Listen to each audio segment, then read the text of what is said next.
Hey everybody, Zack Hudson from Passing the Baton Leadership Podcast with you again today, talking about emotional intelligence for the everyman. So what does it mean? How does it impact you? And how can it make a difference in your wallet? Well, let's find out together today.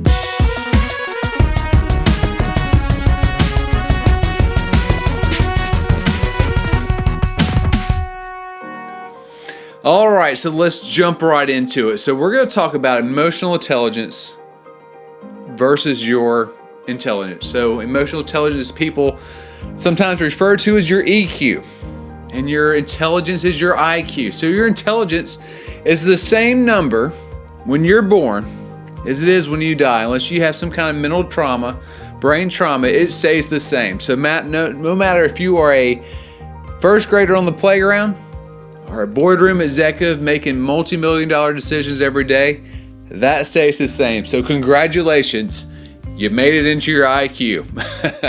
Your EQ is quite different though. So your emotional intelligence levels is very malleable. It can be changed, it can be molded, it can be grown, and it can be strengthened throughout your lifetime. So the impact of it is this: 58% of your performance is actually based on your emotional intelligence level.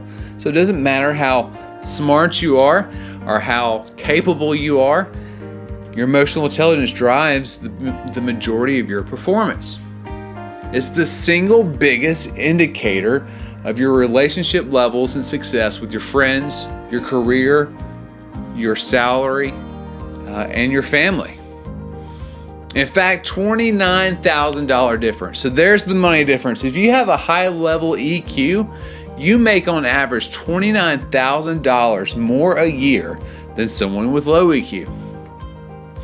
So let's talk about, give an overview of the 4 different areas of emotional intelligence we're going to have throughout this series. Sarah and Scott helping me get through this process to show you some examples of those.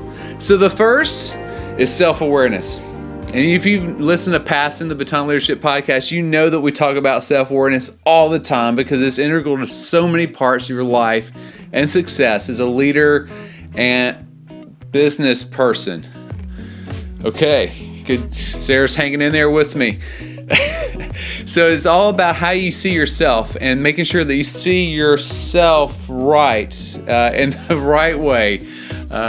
So that you can reflect yourself to others in the correct way as well. The second is self-management.